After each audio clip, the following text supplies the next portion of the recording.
ભગવાન શ્રી કૃષ્ણ કહે છે કે કોનું ધન ન લેવું જોઈએ અને કોનું ધન લેવાથી મનુષ્ય સૌથી વધારે અપરાધી બને છે અને એની આગળની અને પાછળની 10 પેઢીઓનો નાશ કરે છે। તો આ વાત મિત્રો આપણે એક દ્રષ્ટાંત દ્વારા સમજવાની છે। તો એના માટે નમસ્કાર, મારા સનાતની પરિવાર આધ્યાત્મની દુનિયામાં આપ સર્વેનું ખૂબ ખૂબ સ્વાગત છે। યોગેશ્વર શ્રી કૃષ્ણ આપણને બધાને ખ્યાલ છે કે ભગવાનની ઈચ્છા વગર એક તણખલું પણ હલતું નથી। આ વસ્તુ આપણને ખ્યાલ છે। તો આપણે એવું કઈ રીતે માનીએ કે એક પારધીના બાણથી ભગવાને શરીરનો ત્યાગ કર્યો? મિત્રો, આ બધી જ ભગવાનની ઈચ્છાથી જ થાય છે। તો ભગવાને એની લીલાને કઈ રીતે આગળ વધારે છે એ મિત્રો જાણીએ આપણે આગળ। પરંતુ એ પહેલા આપ જો આ ચેનલ પર નવા હો તો ચેનલને સબસ્ક્રાઇબ કરી લો, સાથે સાથે બાજુવાળા બેલ આઇકનને પણ પ્રેસ કરી લો અને વિડીયો જો ગમે અને ઉપયોગી લાગ્યો હોય તો લાઈક, કમેન્ટ અને શેર પણ કરવાનું ન ભૂલતા। સનાતની પરિવાર, આવો આપણે જાણીએ આગળ। એક દિવસ સાંબ, પ્રદ્યુમ્ન, ચારુભાનુ અને ગદ વગેરે યાદવ કુમારો ફરવા માટે ઉપવનમાં ગયા। ત્યાં વધારે વખત રમતા રહેવાથી તેમને તરસ લાગી। તેઓ આમ તેમ પાણી શોધતા એક કૂવા પાસે ગયા। તેમાં પાણી તો હતું નહીં, પરંતુ તેમાં એક બહુ જ વિચિત્ર પ્રાણી જોવા મળ્યો। તે પ્રાણી પર્વતના જેવા આકારવાળો એક કાચડો હતો।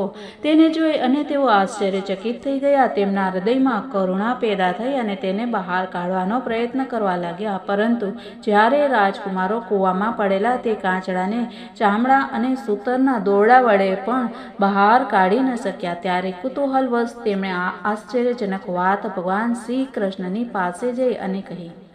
જગતના જીવનદાતા કમલનયન ભગવાન શ્રી કૃષ્ણ તે કૂવા પર આવ્યા। તેને જોઈ અને ભગવાને ડાબા હાથથી અનાયાસે જ તેને બહાર કાઢ્યો। ભગવાન શ્રી કૃષ્ણના કરકમળનો સ્પર્શ થતાં જ તે કાચડાનું રૂપ છોડી અને તપાવેલા સુવર્ણ જેવા વર્ણનો સ્વર્ગના દેવતા બની ગયો। તેના શરીર પર અદ્ભુત વસ્ત્ર, આભૂષણો અને પુષ્પોના હાર શોભી રહ્યા હતા।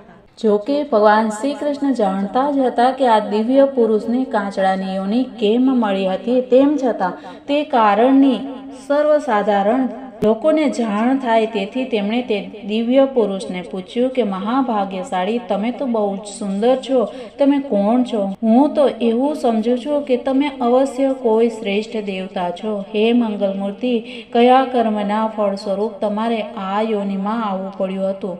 વાસ્તવમાં તમે આ યોનિને યોગ્ય નથી। અમે તમારું પૂર્વ વૃત્તાંત જાણવા ઈચ્છીએ છીએ। જો તમે અમને લોકોને તે જણાવવું ઉચિત સમજતા હો તો તમારો પરિચય આપો। જ્યારે અનંતમૂર્તિ ભગવાન શ્રી કૃષ્ણે રાજા નૃગને આ પ્રમાણે પૂછ્યું ત્યારે તેમણે પોતાનો સૂર્ય જેવો પ્રકાશમાન મુગટ નમાવી અને ભગવાનને પ્રણામ કર્યા અને કહેવા લાગ્યા। પ્રભુ, હું મહારાજ ઇક્ષ્વાકુનો પુત્ર નૃગ છું। જ્યારે કોઈએ આપની સામે દાતાઓની ગણતરી કરી હશે ત્યારે તેમાં મારું નામ પણ આપના કાને અવશ્ય પડ્યું હશે। પ્રભુ, આપ સમસ્ત પ્રાણીઓની એક એક વૃત્તિના સાક્ષી છો। ભૂત અને ભવિષ્યના ભેદ આપના જ્ઞાનમાં કોઈ પ્રકારની અડચણ ઊભી કરી શકતો નથી, તેથી આપનાથી અજાણ્યું છે જ શું? કાળ આપની દ્રષ્ટિને રોકી શકતો નથી, તેમ છતાં આપની આજ્ઞા છે તો હું આપને જણાવું કે ભગવાન પૃથ્વીના જેટલા રજકણ છે, આકાશમાં જેટલા તારા છે અને વરસાદના જેટલા જળબિંદુઓ છે, મેં તેટલી ગાયો દાનમાં આપી હતી। તે પણ બધી દૂધવાળી, યુવાન, શાંત, સુંદર, સુલક્ષણવાળી અને કપિલા ગાયો હતી। તે બધી ગાયો મેં સાત્વિક ધનથી પ્રાપ્ત કરી હતી। તે ગાયો વાછડા સાથે હતી। તેમના શિંગડા સોનાથી મઢાવ્યા હતા અને ખરીઓ ચાંદીથી। તેમને હાર, વસ્ત્ર અને આભૂષણોથી શણગારી હતી। ભગવાન યુવાવસ્થાવાળા બ્રાહ્મણ કુમારોને જેઓ સદ્ગુણી, શીલસંપન્ન, દુઃખી કુટુંબવાળા, દંભરહિત, તપસ્વી, વેદપાઠી શિષ્યોને વિદ્યા દાન કરવાવાળા તથા સચ્ચરિત્ર વેદપાઠી શિષ્યોને વિદ્યા દાન કરવાવાળા તથા સચ્ચરિત્રવાળા હતા। તેમને વસ્ત્રાલંકારથી અલંકૃત કરી અને તેવી ગાયોનું દાન આપતો હતો। અહીંયા આપણને એ બતાવ્યું છે કે કેવા બ્રાહ્મણોને આપણે દાન આપવું જોઈએ તો આપણું દાન છે એ યોગ્ય મનાય છે।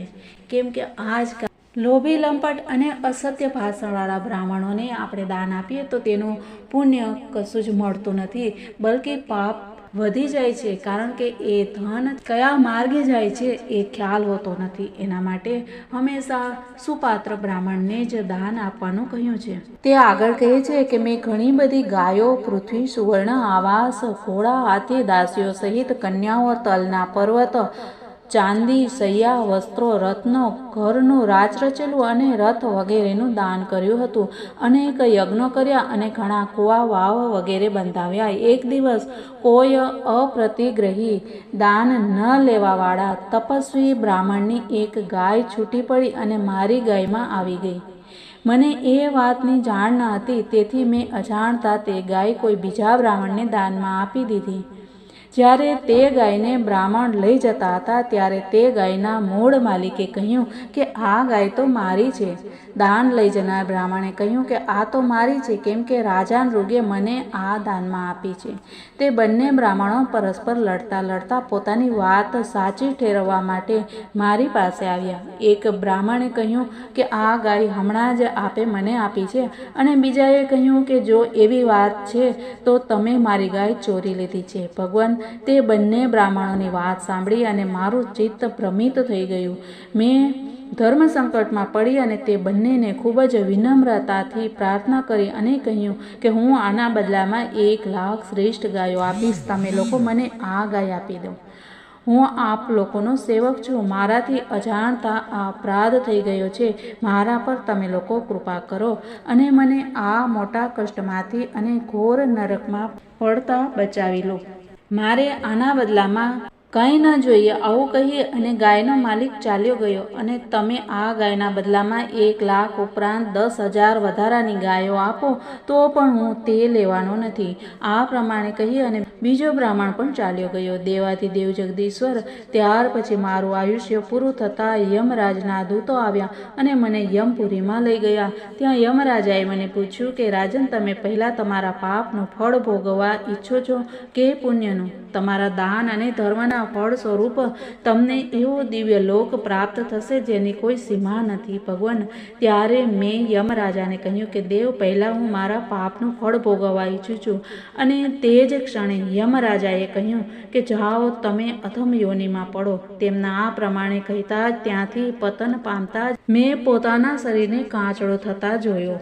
નૃગરાજા આગળ કહે છે કે હું બ્રાહ્મણનો સેવક, ઉદાર, દાની અને આપનો ભક્ત હતો. મને એ વાતની ઉત્કટ અભિલાષા હતી કે કોઈ રીતે આપના દર્શન થઈ જાય. આ પ્રમાણે આપની કૃપાથી મારા પૂર્વજન્મની સ્મૃતિ નષ્ટ થઈ નથી. ભગવાન, આપ પરમાત્મા છો. મોટા મોટા શુદ્ધ હૃદયના યોગીશ્વરો ઉપનિષદોની દ્રષ્ટિથી એટલે કે અભેદ દ્રષ્ટિથી પોતાના હૃદયમાં આપનું ધ્યાન કરતા રહે છે. ઇન્દ્રિયાતીત પરમાત્માને સાક્ષાત આપ મારા નેત્ર સમક્ષ કઈ રીતે આવી ગયા? કેમ કે હું તો અનેક પ્રકારના વ્યસનો, દુઃખદ કર્મોમાં ફસાઈ અને આંધળો થઈ રહ્યો હતો.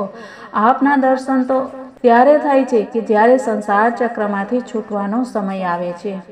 આપની શક્તિ અનંત છે. આપ સ્વયં બ્રહ્મ છો. આપને હું નમસ્કાર કરું છું. સચ્ચિદાનંદ સ્વરૂપ અંતર્યામી વાસુદેવ શ્રી કૃષ્ણ, આપ સમસ્ત યોગોના સ્વામી યોગેશ્વર છો.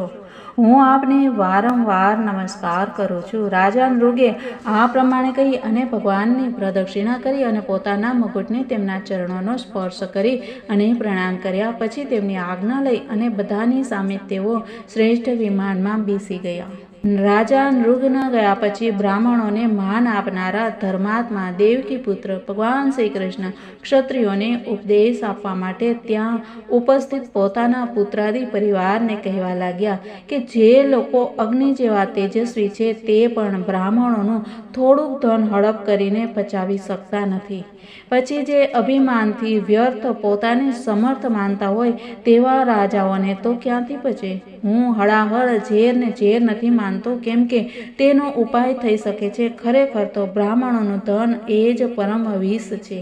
તેને પચાવવા માટે પૃથ્વી પર કોઈ ઔષધ, કોઈ ઉપાય નથી. હળાહળ વિષ માત્ર ખાનારના જ પ્રાણ હરે છે અને અગ્નિ પણ જલ દ્વારા શાંત થાય છે, પરંતુ બ્રાહ્મણના ધનરૂપી અરણીમાંથી જે અગ્નિ ઉત્પન્ન થાય છે તે સંપૂર્ણ કુળને મૂળ સાથે બાળી નાખે છે. બ્રાહ્મણનું દ્રવ્ય જો તેની પૂરેપૂરી સંમતિ લીધા વિના ભોગવવામાં આવે તો તે ભોગવનાર, તેના સંતાનો અને પૌત્રો એ 3 પેઢીનો નાશ કરે છે. પરંતુ જો બળાત્કારથી કે હઠથી છીનવી લીધેલું કે ખૂંચવી લીધેલું બ્રાહ્મણનું દ્રવ્ય ખાવામાં આવે તો તે વિપ્રનું ધન પોતાની પૂર્વની 10 પેઢી અને પોતાના પછીની 10 પેઢીનો નાશ કરે છે.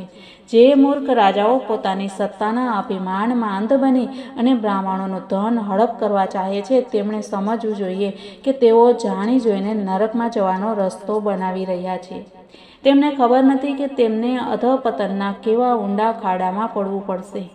જે નિર્લોભી અને વિશાળ કુટુંબી બ્રાહ્મણોની આજીવિકા છીનવી લેવામાં આવે છે, ત્યારે તેમના આંસુઓથી જેટલા ધરતીના રજકણો ભીંજાય છે, તેટલા વર્ષો સુધી બ્રાહ્મણના સ્વત્વને છીનવી લેનાર તે ઉચ્છૃંખલ રાજા તેના વંશજોને કુંભીપાક નરકમાં દુઃખ ભોગવવું પડે છે. જે મનુષ્ય પોતે અથવા બીજાએ આપેલી બ્રાહ્મણની આજીવિકાના સાધનને છીનવી લે છે, તેઓ 60,000 વર્ષ સુધી નરક ભોગવે છે.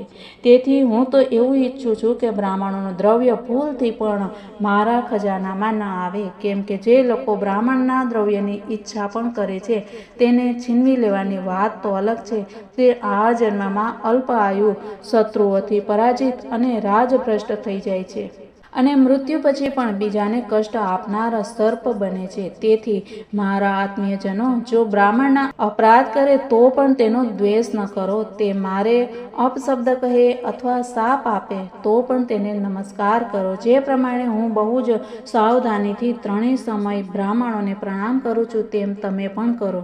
જે મારી આ આજ્ઞાનું ઉલ્લંઘન કરશે તેને હું ક્ષમા નહીં કરું, સજા કરીશ. જો બ્રાહ્મણનું દ્રવ્ય અપહરણ થઈ જાય તો તે અપહરણ કરનારને અધઃપતનના ખાડામાં નાખી દે છે, જેમ બ્રાહ્મણની ગાયે અજાણતા તેને લેનાર રાજા નૃગને નરકમાં નાખી દીધા હતા. સમસ્ત લોકને પવિત્ર કરવાવાળા ભગવાન શ્રી કૃષ્ણ દ્વારકાવાસીઓને આ પ્રમાણે ઉપદેશ આપી અને સર્વ જન સમુદાયને ઉપદેશ આપ્યો છે, સર્વ લોકોને ઉપદેશ આપ્યો છે કે બ્રાહ્મણોનું ધન ક્યારેય પણ લેવું જોઈએ નહીં. તો મિત્રો, આ સુંદર વાતો સાથે આપણે મળીએ આવતીકાલે. ત્યાં સુધી બધાને જય શ્રી કૃષ્ણ. રાધે રાધે. ભારત માતાની જય. સનાતન ધર્મની જય.